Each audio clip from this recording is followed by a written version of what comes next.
cuneiform, this one's from like the 4th century BC, if I remember correctly. So what you see there is a dragon and Leo, the lion, standing on the back of the dragon. And then that star there is Jupiter. Jupiter's got many epithets. It's Marduk. It's the supreme deity. Well, isn't it interesting that a star directly east of it is Regulus, which is the brightest star in Leo, and that star is called Sharu, which means the infant king. It's the infant that's going to grow up to be the king. Virgo, in her northwestern stars, and then connecting to Coma Berenices and Leo's tail, is a constellation called Eru. It's a goddess. Her name literally means to be pregnant. This woman's wearing a crown of, this pregnant woman who's in front of a red dragon and a baby is now wearing a crown of 12 stars on her head. When you look at the pregnancy goddess, you get this goddess named Nul Dingir Eru. You look at the secondary meanings of all those cuneiform signs and you get upon her head a crown of 12 stars. What I'm finding, Neil, is variations on the myths come from which word plays they included or which pictures they included in the story. It's not the pregnant woman, it's the virgin who's pregnant. Pregnant virgin gave birth to this child star. One of the titles for the child star it literally renders anointed one in cuneiform.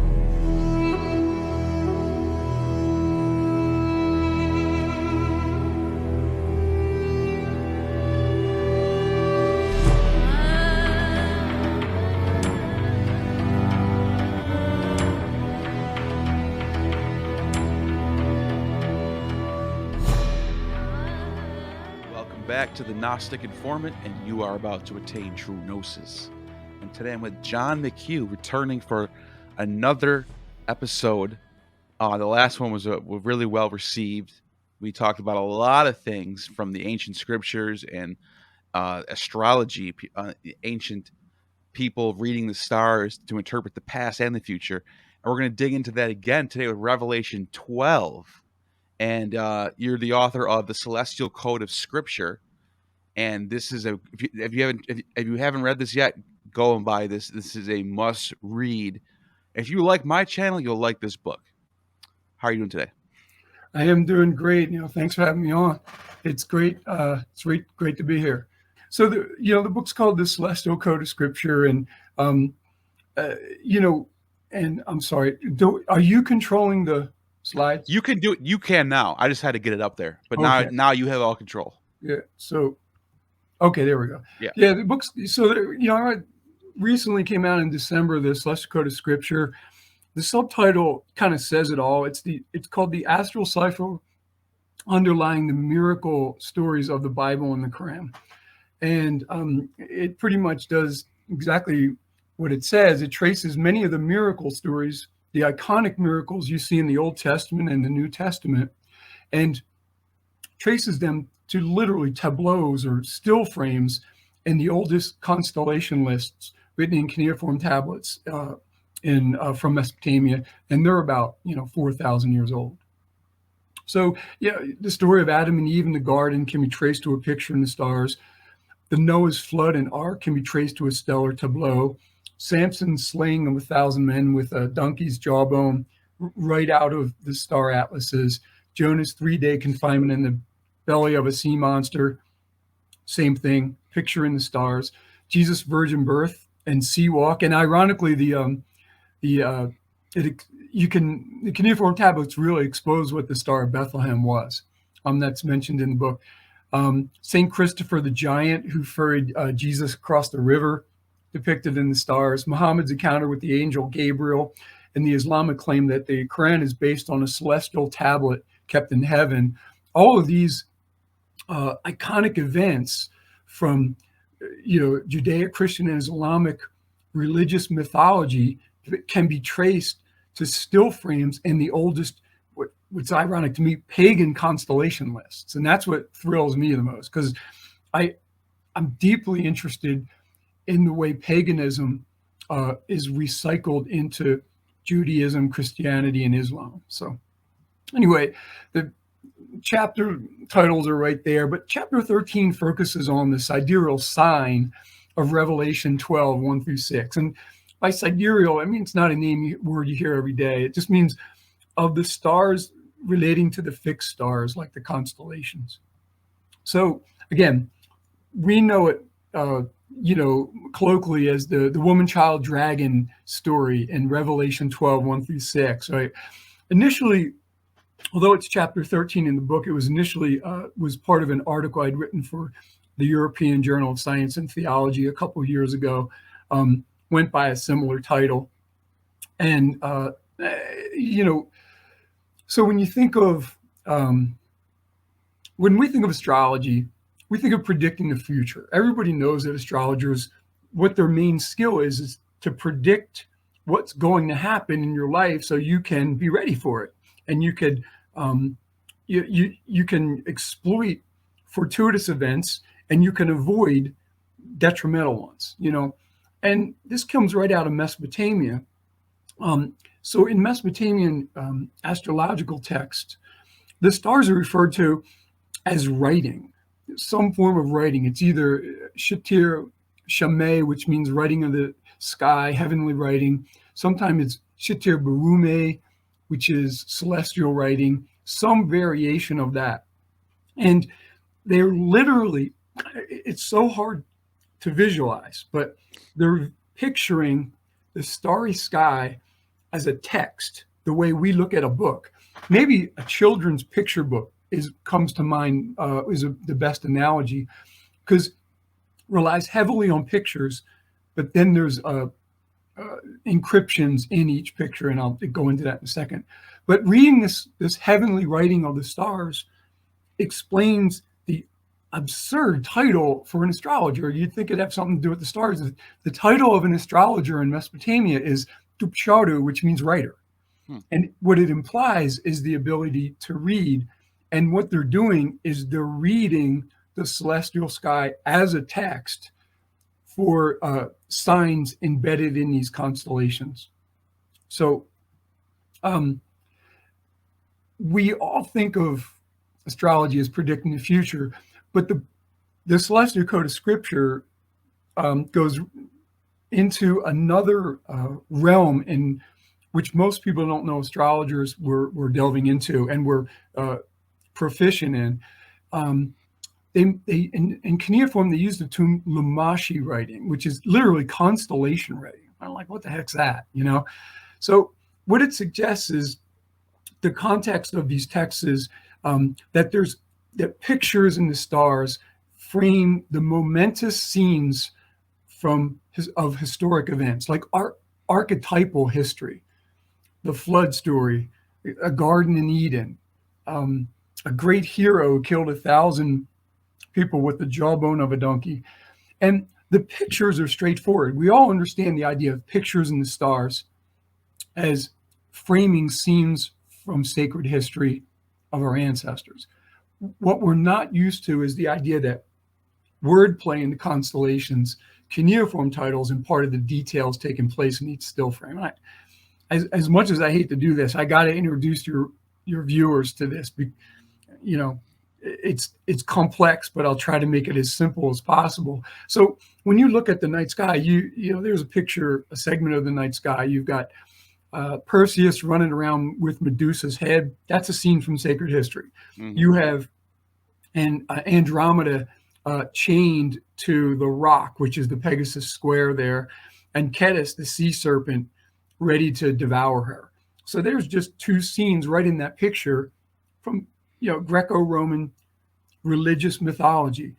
I don't like the term mythology because if you were an ancient Greek or you were an ancient Roman, you would look at that as unequivocal history. Right. It's literally a snapshot, a still frame.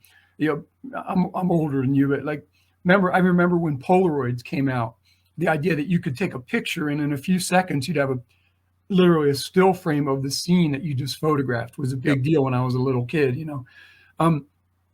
Now, this is where the complexity comes in.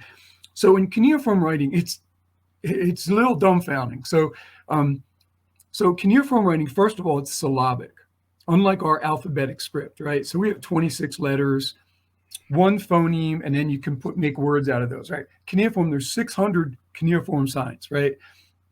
And it's a syllabic script. It's invented by the Sumerians around 3000 BC. It eventually is borrowed by another ethnicity. This ethnicity speaks Akkadian. And Akkadian is a Semitic language. We know it as Babylonian and Assyrian. Right. The southern dialects, Babylonian, northern dialects, Assyrian. Anyway, so cuneiform writing is so complex, you almost have to have a transliteration scheme. So what cuneiform scholars do is, in essence, I'm oversimplifying this here, but they render Sumerian words in capitals, and they render the Akkadian words, the Babylonian and Assyrian words, into italics. So, for instance, there's a cuneiform sign there. It's literally, the sign name is On. On just means heaven, skies. However, they have these things that we would call dictionaries.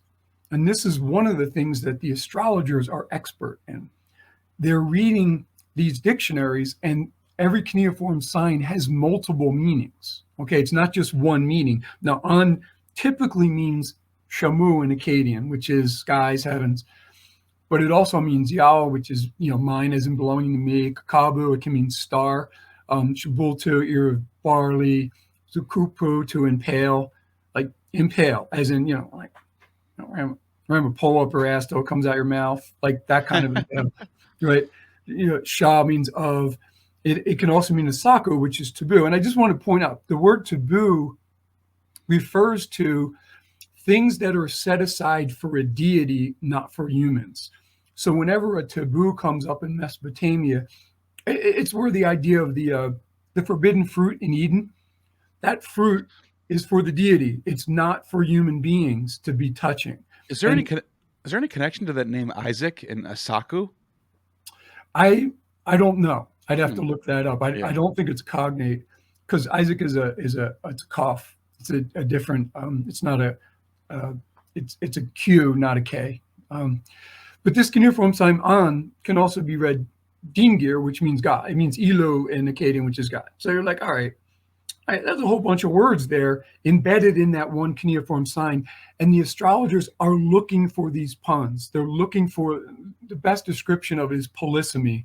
I like the word because it literally means multiple meanings in a word or a phrase.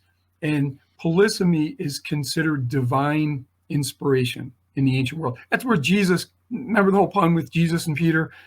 Peter, you are rock, and on this rock I will build my church, right? Because Petrus, Peter, means rock. Right. And the Catholic, I was raised devoutly Roman Catholic, and the Catholic Church instilled that. I knew that by 5th grade. I knew that that Peter was the first pope because his name was Rock, and Jesus said, well, there you go. That pun means you're going to be the first pope. You're going to be the rock on which I build my church. So I try to give you an equivalent. We have so few of them in English. So we do have one.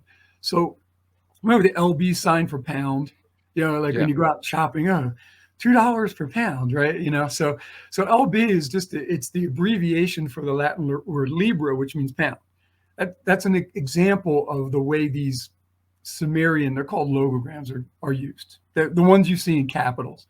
Anyway, there's also in cuneiform writing a zillion homophones. Homophones are words that sound the same but have different spellings. So, for instance, I have the word mul right there. Mul is the Sumerian word for star or constellation. It means kakabu in Akkadian, and gets translated star constellation. But notice there's 6 different ways to write it. 6 different cuneiform signs can be used. And you're like, wow, that's a lot of homophones.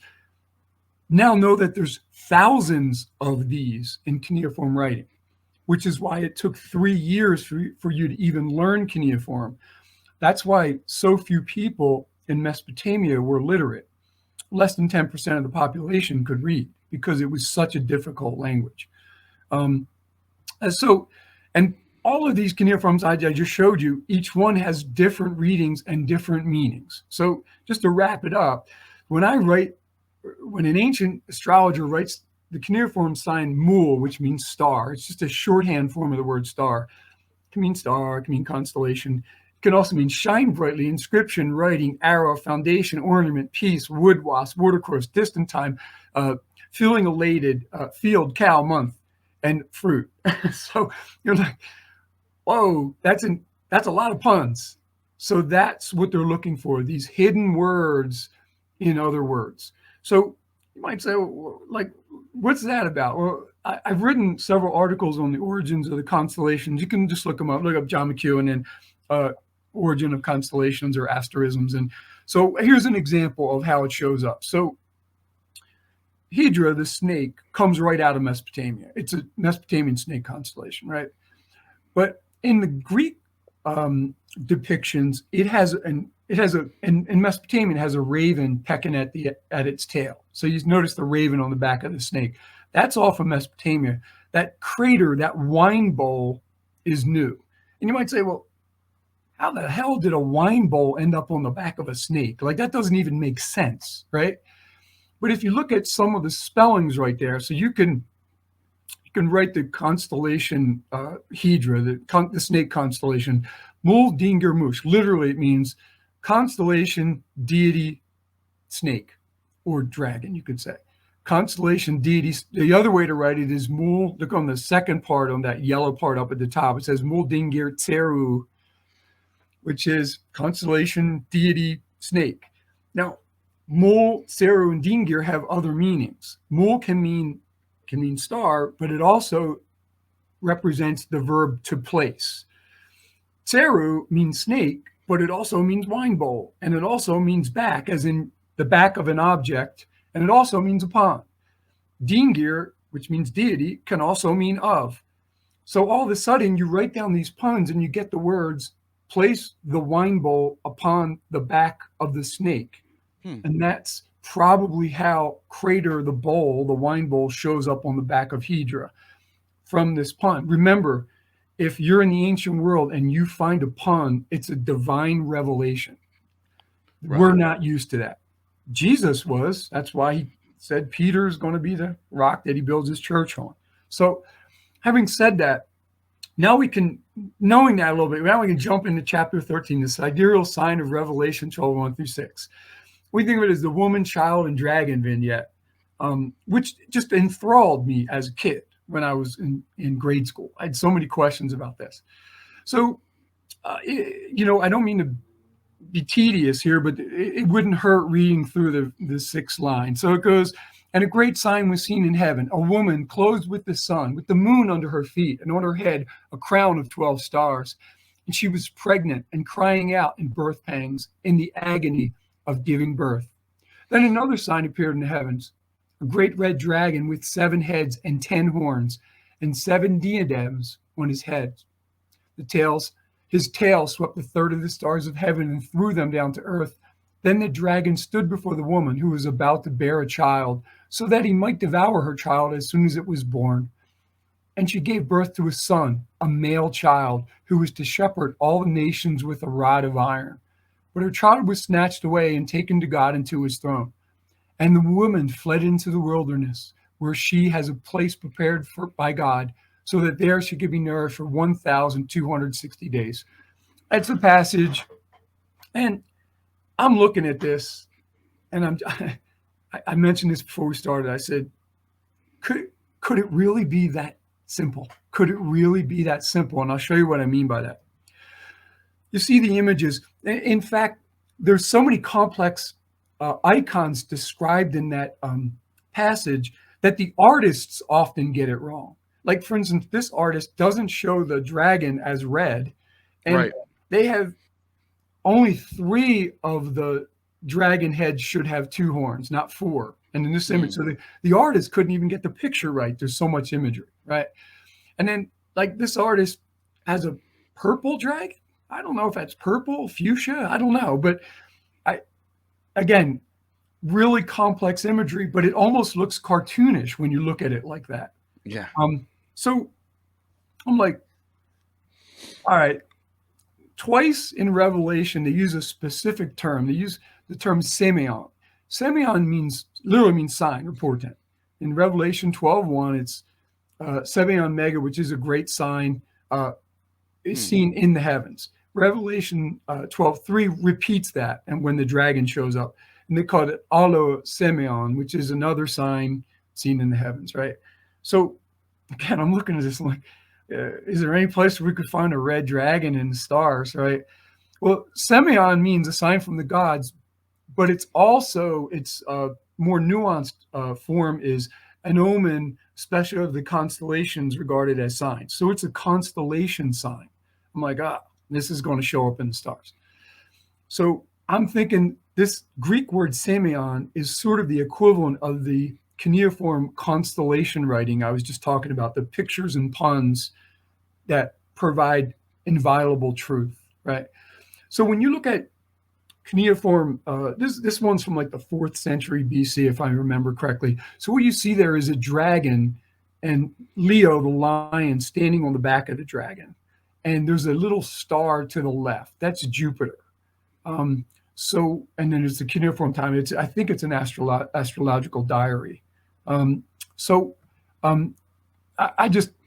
There's another sketch, and I just thought I'd plug in the cuneiform for you. So it says Mul Urgula, if you look on the upper right. That literally means constellation. It literally means great predator. It means Leo. It's the lion, right? And then Mulmush, there's your constellation snake or constellation dragon. Notice the dragon has, this is Hydra, by the way. It has paws, right? And then that star there is Jupiter. Jupiter's got many epithets. It's Marduk. It's the supreme deity in the 1st millennium BC, but I'm looking at the last cuneiform sign there, says Gar, so it's probably his epithet is Sagmegar, which now doesn't Venus usually have the 8-pointed star symbol, or are they interchangeable? Is that what happens? I think of Venus as being 8-pointed. I agree with you. I wonder if they messed up on the sketch. Maybe the star itself, if you go back to the previous tablet, if they just added a couple extra points. Yeah, this is unequivocally Jupiter. Okay. I'm looking at that last cuneiform sign. It's got to be Jupiter. So, and I'm looking at this, and I'm like, can it really be this simple, right? So Hydra, it's usually written and it's abbreviated. Remember, cuneiform writing is really arduous to imprint that in clay. So they're always trying to take shortcuts. So they often write the title, Mulmush or Dingir Mush, the god snake or the god dragon, the deity, the dragon deity, right? But the full title is Mush Hush, which literally means red dragon. I'm like, well, there's a red dragon. Well, isn't it interesting that a star directly east of it is Regulus, which is the brightest star in Leo, and that star is called Sheru, which means the infant king. It's the infant that's going to grow up to be the king. And so he's right next to this red dragon. Wow. And then this is where it gets crazy. So, all right, there's this woman, she's pregnant, right? So we got Virgo there. All right. Well, that's a virgin. I'm trying to think how she's pregnant. However, ebbing out of Virgo in her northwestern stars and then connecting to Coma Berenices and Leo's tail is a constellation called Eru. It's a goddess. Her name literally means to be pregnant. This is the pregnancy goddess of Mesopotamia. So we have a pregnant woman and a child and a red dragon in this tiny little circumscribed area of the sky. And I'm like, you're kidding me. Like again, that's crazy. Appears to be coming right out of Mesopotamian astrology. Yeah, Revelation 12, 1-6. So I want to go into that Eru constellation. Clearly, the term they use in the Greek, I got the Greek right here, is gune. The term literally, it's almost always used for wife. It differentiates between Parthenos, which is virgin, because it's a woman who's known sex. So Virgo is Parthenos in Greek. There's no way this can refer to Virgo. However, bleeding as a partial asterism coming out of Virgo, connecting to Coma Berenices and Leo's tail, is Eru, this pregnancy goddess who is pregnant. That's how she got her name. By the way, just to give you context, that the date frond, she's holding a date frond, and that date frond is the tail of Leo, to put it in perspective in the night sky. Wow. And that comes right out of cuneiform star atlases. Again, her name is even based on a pun, because you can spell her name Eru, that little circumflect over the U means it's an ultra heavy vowel. but you can also write it Aru just with a short U, and that's that's just the word for date front. so Yeah. so you get this kind of pun going on with her name too. So in the Mesopotamian night sky and astrological texts written almost 2,000 years before Revelation, we have the story of a pregnant woman and a child and a red dragon, a picture in the stars of these entities, right? Wow. So that kind of blows your mind when you start thinking about it. I'm like, again, I just keep saying, could it really be that simple? You know what I noticed about a lot of these artists that depict Mary and Jesus? Yeah, For example, if you see this one's based on, these are all based on. I actually looked into this. See the star on the forehead, yeah, the star on the forehead, the star on the forehead, the star on her shoulders. yeah. Well, okay, so I just recently looked this up. This is a 2nd century BC author, Oh my God. Erastisthenes and Hyginus. You know what I'm talking about? Yeah, yeah. When they depict Virgo, listen to this. This is before Christianity. Yeah, This is what they say about Virgo. On her head there is a one faint star, one star on each of her shoulders, and 2 on each wing. mm, I mean, look, I mean, come on! Like these yeah, authors clearly were thinking of Virgo. I'm sorry, yeah, these artists. They were clearly keeping Virgo in mind when they were drawing these. yeah. They have to be. It's one, just to add to what you just said. No, so I'm putting together ironically, I'm putting together an article for the origin of Virgo, and in the book I mentioned this in the story on Jesus' virgin birth. But one of the words that are used to describe Virgo in cuneiform are a bitter sea.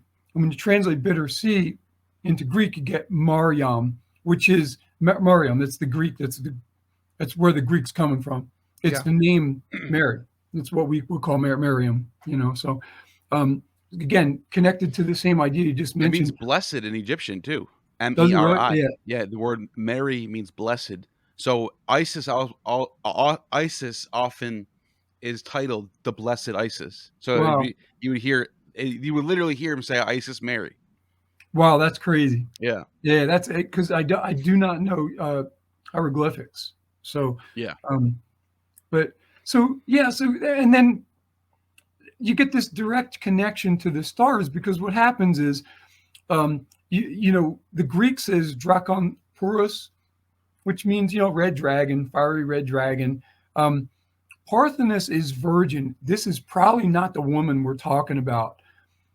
Gune, the pregnancy goddess, would appear to be the woman we're talking about. And the Greek term teknon just means baby or infant. That corresponds directly to the Regulus, which is the brightest star in Leo. So you get this direct fit with the stars there. And so if you said, hey, John, is there any reason to believe that this could be based on an astrological precept from another culture? And I'll just quote this woman, Adela Yarbrough Collins, who's a world-class Christian scholar. And she writes, early tradition says that John was banished to Patmos by Roman authorities.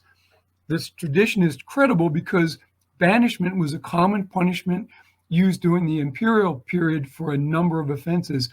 Among such offenses were the practice of magic and astrology. And she just basically goes on and say, hey, it didn't matter what kind of astrology it was. If you were trying to predict the future and that could unsettle, Roman political power, then you were going to get shut down. You were going to get banished, exiled, arrested.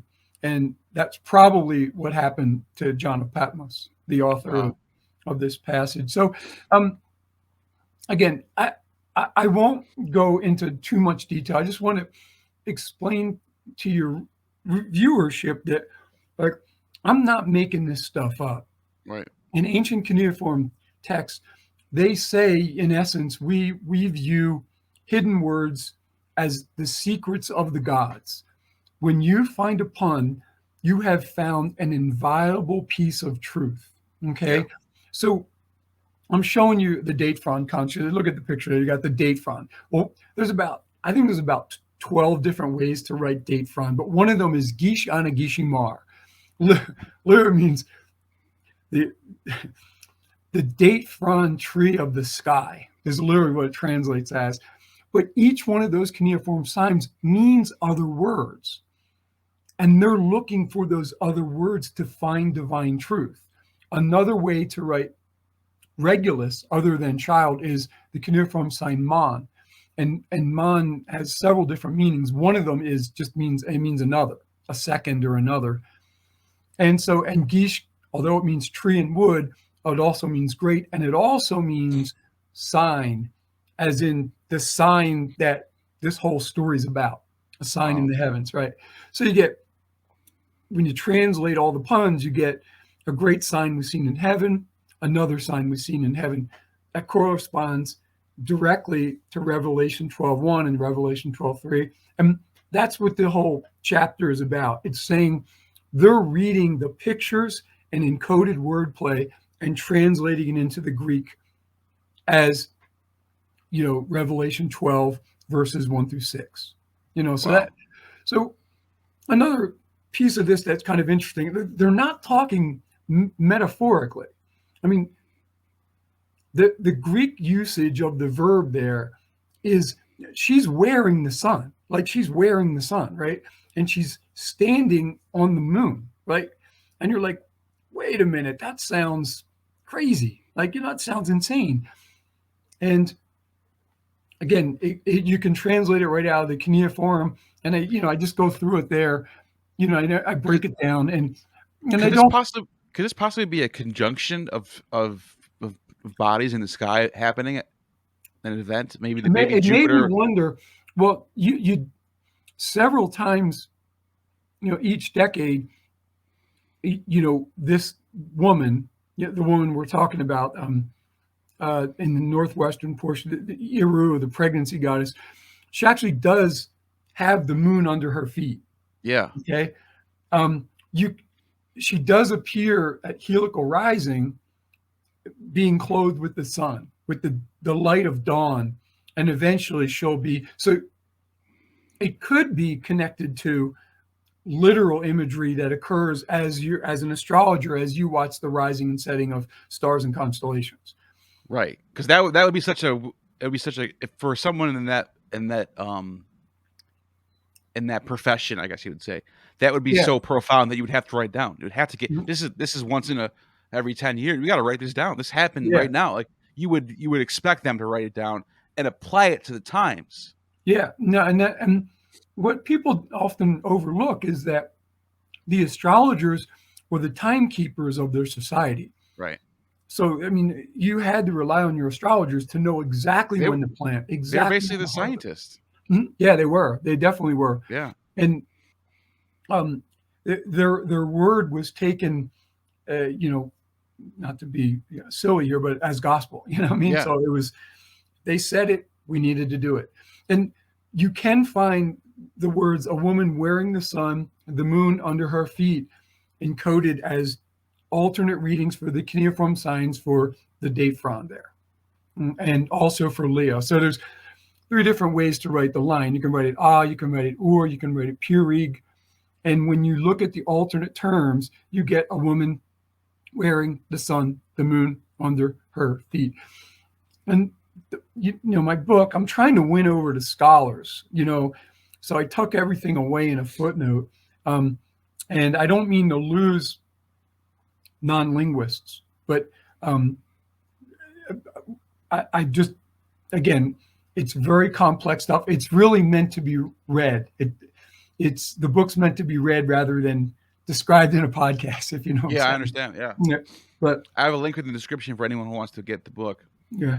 And another thing I always get from people who object to this, they say this is madness. Christians are not pagan. This is pagan. Well, ask yourself this: why, later on in the book of Revelation, does it say that Hades and death gave up their dead, and the sea gave up its dead? which would be a reference to maybe Poseidon, maybe. The Yeah. reason why I'm saying that is because there's only 3 gods who can have your souls in Greek mythology. But this was, Yeah. like you said, this was not mythology back then. This is actual history. It's true. There's only 3 gods that actually can have souls, which was Hades and Zeus and Olympius. So you can be in the Lucius in heaven in the Lucius, or most people, 99% of the population goes to Hades. But Poseidon was also one of the 3 major, gods who ruled the 3 realms. So the sea gave up its dead, death gave up its dead, and Hades gave up its dead. Why would you ever say that if you weren't working within the framework of the Hellenistic world? Yeah. Yeah. And the other, just to add to that, the river constellation Eridanus, it's called the River of Death in Mesopotamia. And it's where souls go. They literally go into this river, and it's right in the middle of the ocean. It flows right into the middle of the ocean. And exactly. In the Odyssey, I think it's book 10. It's the book where it's about the underworld, where Odysseus goes to the underworld. Well, Hades and Death are together, like they're like partners basically. They're both like they both rule the underworld together. Hades is the head dog, but Death is like the Grim Reaper. He's the one who goes around and gets all the souls and brings them to Hades. So when you see those 2 names together, there's only one other place where those 2 names are together, and that's in Homer and Hesiod's work, or in Revelation. That's it. Yeah. So it's like you can't tell me that the writer of Revelation wasn't somewhat, not even somewhat, just plain out was influenced by the ancient Hellenistic worldview. Yeah, and it's very likely that some of the precepts of that worldview came from Mesopotamia as well. Absolutely, that's the proto pagan, if you will, mythology. Yeah. That's what the 88 constellation map comes from. Comes from Babylon. Yeah. And then it goes to Egypt, and then it goes to Greece, and then it goes to Rome, and then everyone has it. But it all starts from the Chaldeans. If you read pick any ancient writer that writes about this stuff, they'll say this all comes from the Chaldeans. Yeah. And that's where Abraham comes from. Abraham comes from Ur of the Chaldeans. 12 constellations, the 12 tribes, the 12 apostles. It's all basically the same stuff, reinterpreted for a new time period. Yeah, the imagery of 12 is really fascinating to me, obviously because it matches up to the zodiac. So although we think of it as a functioning zodiac circle, isn't until the 5th century BC, all of those constellations in that circle were known, 1,500 years earlier, if not, far into, pre-literate times, if not, So anyway, I just find it really interesting. But just if I can just connect to the Homer thing, what fascinates me is, there, I mentioned it the last time I was on, but there's this phenomenon in which vanquishing kings round up the scholars of the kingdoms they've just conquered, right? And they are the soothsayers, they're the diviners, they're the astrologers, mostly the astrologers. They want to get them. That's what happened to Daniel when Nebuchadnezzar II, he rounded up the Daniel and 3 of his countrymen. But Homer, there's been talk in the ancient world by at least 2 sources that said that Homer was a Babylonian that was taken captive by the Greeks. And they, in essence, they taught him Greek, and he taught them constellation writing. Homer means hostage, which makes you wonder. So the guy's name is literally could be, an epithet for what happened to him, how they got him. How this brilliant guy showed up. Yeah, I know for a fact that Hesiod is influenced by not only Hittite but Babylonian mythology. Like his creation story in Theogony is ripped right from the Enuma Elish. Yeah, I mean, you could see the parallels line up, and the sequence is there too, the same sequence and everything. And then he talks about the flood. Deucalion is the new Noah. Yeah, where he's basically just reinterpreting the cuneiform myths into Greek. Yeah, and but even Pythagoras, if you read about Pythagoras' biography, that Iamblichus gives us. He talks about Pythagoras is basically taken hostage, goes to Egypt, lives there for 7 years, learns all the Egyptian ways, goes to Babylon for 7 years, learns all the Babylonian ways, and then goes back to, well, he doesn't go back to Greece, he goes to Italy. And that's where he lives the rest of his days out. It starts the School of Croton. The School of Croton is basically where everything starts, like the pre-Socratics all start to really learn from Pythagoras, who learned from the Babylonians and the Egyptians. And that's where that's what he says, at least. But it makes sense. It makes sense, even if it's not true, even if that story is sort of mythologized a little bit. I would think there's some truth to the fact that what the author Iamblichus is telling us is that all this wisdom is coming from Babylon and Egypt. That's what he's basically saying. Even if Pythagoras, there's people think Pythagoras might not even existed. That could be true too. But the bottom line is that story has truth to it. There is some truth to that story. Yeah, it ends up the story ends up getting anthropomorphized, if you will, in the form of a person. Yeah. Possibly, there's a chance that there's a whole bunch of instances where, so I'm pretty sure it's like in the 7th century BC, the Assyrians basically controlled large portions of the Syrian coast. And one of the things they're dealing with are these invading Greeks. They were just showing up and taking slaves. They were taking captives. And they're you get these, these Greek, these Babylonian or Assyrian captains writing back to their kings saying, these Greeks are a pain. They keep showing up, and they show up quickly. They raid a small coastal town. They take a whole bunch of slaves, and then they disappear. They're not there to try to win political power and go to battle against the Assyrian Empire. They're there to be sneaky, raid the village, get a bunch of slaves, and sell them in the slave trade market in Greece. And so, anyway, it makes you wonder if that's how Homer ended up in Greece, as a Babylonian taken into Greece. So makes sense. So even I think it's Apollo is actually, they tried to take Apollo as a slave when Apollo was walking around the coast in human form. Greek slave traders showed up and tried to take him. Dionysus, the story of Dionysus. Maybe it's Dionysus. Yeah. Maybe there's the Bacchae, but there's another story of Dionysus. A lot of Dionysus stories you got to actually take in fragments and put it all together. Mm-hmm. But some of the people talk about, I think Herodotus says this too, was that Dionysus was wandering the world, and he was in India for a long time. He came, basically they make it seem like he came from the East. Wow. Like they basically tell you like he's from the East. Wow. Even if he's not born there, but what was it? His mother Semele. He's born in like modern day Turkey, basically, like Phrygia. But they also tell you that he leaves and goes all the way to India, and he's there for a long time, and then comes back. So it's like they're always. I feel like that's a common trope. Is like they want you to think that these gods or prophets learned their stuff from the East and brought it to the West as like a way of making you think the East is some sort of wise place. You know what I mean? Yeah, I think it's secretly paying it's touting the idea that much of it did come from there. Think of the Magi and Jesus' first story. You got a virgin birth, they come out of the East. Yeah, same thing. So again, really interesting stuff. And getting back to the Revelations, should this woman's wearing a crown of this pregnant woman who's in front of a red dragon and a baby is now wearing a crown of 12 stars on her head, right? And there's one of the constellation, remember that mole sign I showed you earlier? Well, there's like 6 different ways to write it. One of them is mole. They call it the mole X sign.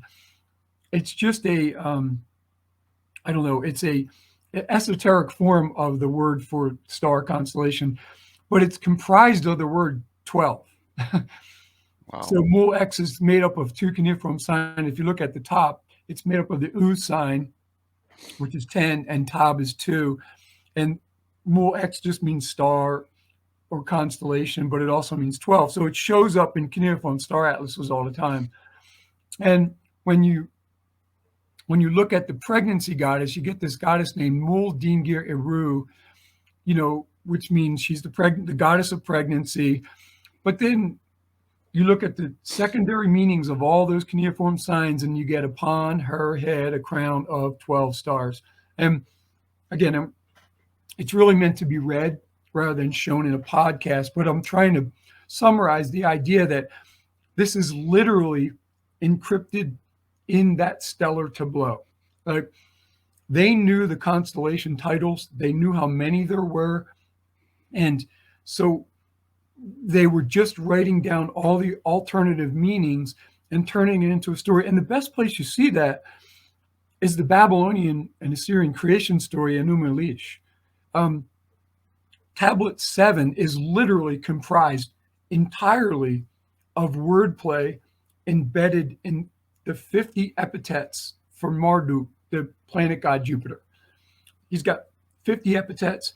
They're just breaking apart what each cuneiform sign could mean, and they're turning that into a coherent, meaningful sentence that they're writing down as factual truth, unequivocal truth, inscrutable. You can't even question it. So anyway, so you get the idea that she was pregnant, she's crying, she's in the travails of childbirth, right? Well, there's two ways to write the pregnancy goddess's name. You can write it Eru on the left, or you can write it Eru on the right.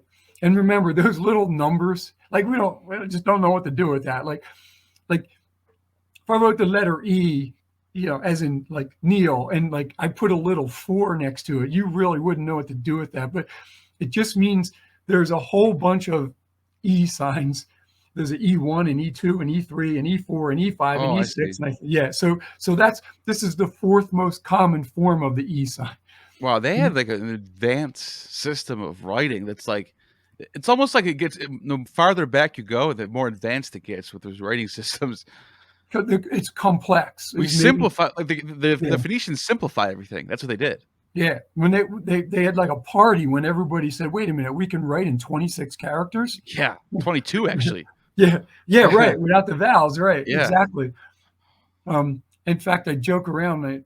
I can't spell anymore because I end up dealing with so many texts without vowels that I just, vowels are just they're just extra. You get used to it. Yeah, I've been dabbling in a little bit of the ancient Hebrew myself, and you get used to it. You start to learn how to just sound it out without the vowels. Yeah, you just insert them in your head, Yeah.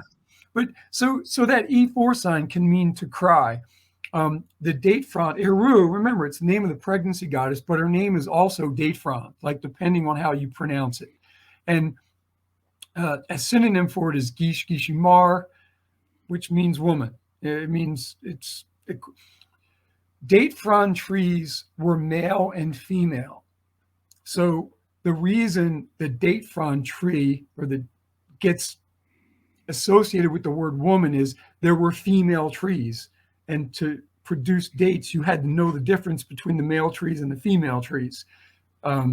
So anyway, that's the reason that the date frond is equated with the word woman. So Eru, the long vowel form of her name on the right there, where it says pregnancy goddess, that literally means to be pregnant. So she's pregnant. Eru is also the word for eagle, and the Sumerian spelling for that would be Timushain.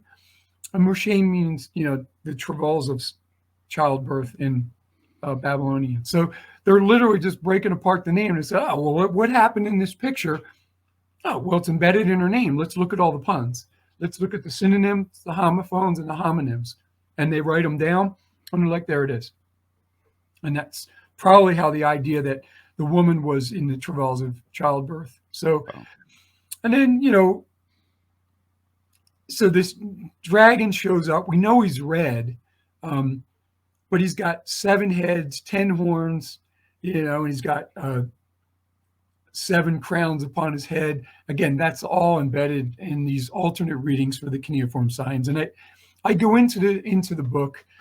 You literally get the words, a great red dragon, 7 heads, 10 horns, 7 crowns upon his head. they're looking at that as inviolable truth. They're translating it out of the cuneiform into Greek as Revelation 12, 1 through 6. That's my argument in the story, in the book. And then his tail drags a third of the stars from heaven. Part of this could be pictorial. Hydra is a gigantic constellation. It covers almost 90 degrees of the night sky. So it's half the night sky. So Hydra stretches out half. When you look up on the stars, you'll see it cover half the night sky.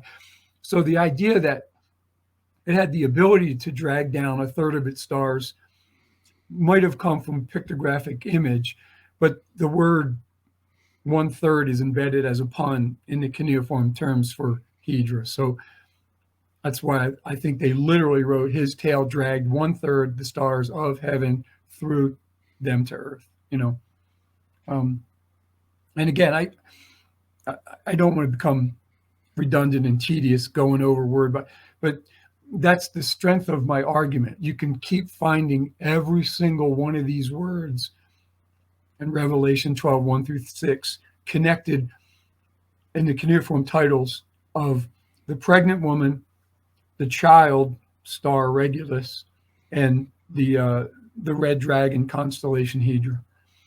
Yeah. And then, so the idea the dragon stood before the woman destined to give birth. When she gives birth, he will devour her child. Again, right out of all the various terms for the lion, the child, and the red dragon, and the pregnant woman, and her prop, which is the date frond in her hand, which I tried to, my artist there, you can see my artist drew the date frond over Leo's tail there to. You know what I just thought about? I'm wondering, because are you familiar with the Alexander Romance? Not intimately, no. Well, his birth scene is Olympias being impregnated by a giant serpent, like a hydra. So I wonder if when they were writing out his birth scene, they were looking up and saying, okay, the woman who's pregnant is right next to this hydra thing. Okay, there's a birth scene. Boom. Yeah, I'm wondering if one of the cuneiform signs for Hydra, like it would have been written in cuneiform, mole, constellation, the constellation god, red dragon. There's 4 cuneiform signs. I wonder if one of them means to impregnate. Right, that's what that would be interesting. Yeah. What happens is, what I'm finding, Neil, is variations on the myths come from which word plays they included or which pictures they included in the story. Yeah. So Jesus's birth scene, it's not the pregnant woman, it's the virgin who's pregnant. Right. But remember, her northwestern stars say to be pregnant. So they're like, oh, it's a pregnant virgin gave birth to this child star. One of the titles for the child star is it literally renders anointed one in cuneiform. Okay. Yep. Yeah, it's from the last one you showed me. Yep. Yeah, and you're like, wait, this is the anointed child. This is what the Jews were looking for, Yep. So anyway, and then she gives birth to a son. What's interesting here is she gives birth to a son, a male. It's redundant. They don't have to use that. However, the word son and the word male show up in the cuneiform puns. So there's no need to write the word for male. It's a different word. They use hoisin for son, of course, but the word for male, they just don't have to have it. But in cuneiform, the cuneiform sign that marks child in cuneiform doesn't show the sex of the child. So if you're looking at the cuneiform, then you got to say, hey, this child's a male. And this sort of tips the scales towards the idea, they put the word male in there because they're going out of the cuneiform, and you can't tell if this is a male child when you're looking at the cuneiform astronomical texts, astrological. By the way, the word astronomy and astrology is the same word in ancient Mesopotamia, in the ancient world in general. In fact, astronomia and astrologia are considered the same science until I think it's the 6th century AD. or maybe 5th century, but it's Yeah. really, there's no separation. Right. Astronomy, astrology, the same thing. I just found that word. That's the kind of stuff that I'm always looking for. What are the little clues that say, yeah, this is Mesopotamian? That's one of them. So, and then, a snake couldn't stand, but the Mesopotamian Hydra is a dragon. I don't know if you notice, it had paws. It has paws on its front and paws on its back, and it literally can stand up. Your typical snake wouldn't be able to do that. But the word moosh in cuneiform means both dragon with like legs and snake, so it can work for either creature. So that's where the idea of the snake standing up probably came from. And then this male child's destined to shepherd. Again, all those words are up there. The word destined, the word shepherd, all the nations with an iron rod, embedded as alternate readings for the cuneiform signs of those cuneiform constellation titles. Snatched up the god into his throne. It's interesting here. One of the common, especially 1st century AD terms for Leo is Ah. And that cuneiform sign Ah can also be read Dor. And Dor is the word for throne. Wow. So embedded in the title of Leo is the word throne. Another term for Leo is Or, which means his, her, and two. The word, got Dingir is the word for God. It's a standard. Regulus is the child star. It's Sharu. It means child. And the Akkadian, one of the Akkadian terms for lion is Lu, which literally means lion, but it can also stand for a verb that means to snatch up. Usually it's described when you're snatching up soldiers. We're taking them captive, because you've won a battle. It makes you think of King David, because King David's always depicted as like fighting off lions. He's the king. He's a child. He's a captive in some of the scenes in Samuel. Yeah. So I wonder if there's got to be something going on with that. Everything you just mentioned, I thought of something from the Book of Samuel. Yeah, no, it's great. It's intriguing, and it's just it takes so long to break all this down, and that there's just so many hours in a day. You know what I mean? So yeah, I try to pick the I still got a teaching schedule I'm connected to, and I also I'm the lead archaeologist for the Utah Cultural Astronomy Project, so I do a lot of Native American archaeoastronomy relating to alignments at the various. There's thousands and thousands of pictographs and petroglyphs that mark seasonal moments in the ritual calendar of the ancient Puebloan peoples out here. So there, I do this too, but there's only so many minutes in my day. So I suggest that someone do exactly what you just said. Yeah. Look at all these cuneiform signs. I can actually guide you to the texts where you can find them. Yeah. And then, the woman fled into the wilderness where she has available a place made ready from God. Again, you look at the titles for the pregnancy goddess, and you look at the alternate readings for those cuneiform signs, you literally get those words. And I'm saying that they took the picture, they connected the associated wordplay, and they just translated it into Greek. And we call it, Revelation 12:1-6. And they're going to provide for her 1,260 days, which is kind of peculiar. I'm sure there's a symbolic meaning to that, but the words 1,260 and days are embedded in the cuneiform titles of those three constellations that we've been talking about. So I just wanted to conclude with this. So the gist of it is this, it's unequivocal. John of Patmos says he looks up in the heavens and he saw a sign. And this sign was a pregnant woman, a red dragon, and a child.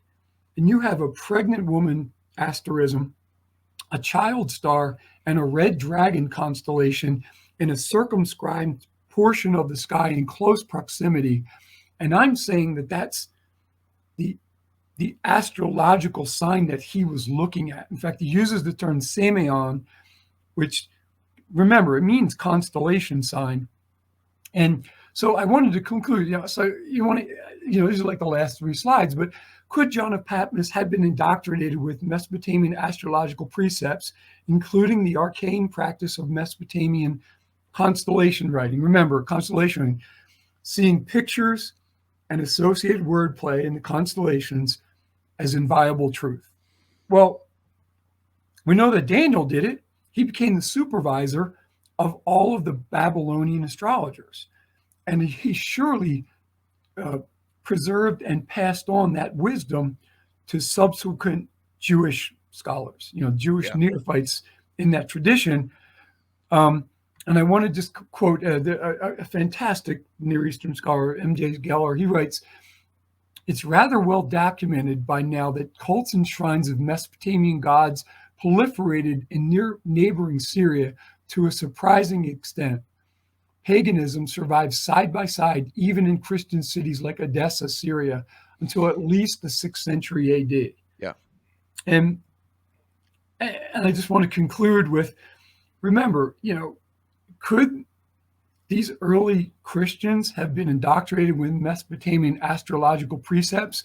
Well, remember, if you weren't a convert to Christianity and you heard about Jesus's miracles, the first thing you would think of is that, oh, Jesus was a magician. If I was a Jew or a pagan, I'd say, oh, well, Jesus is doing all those miracles. Well, he's a magician.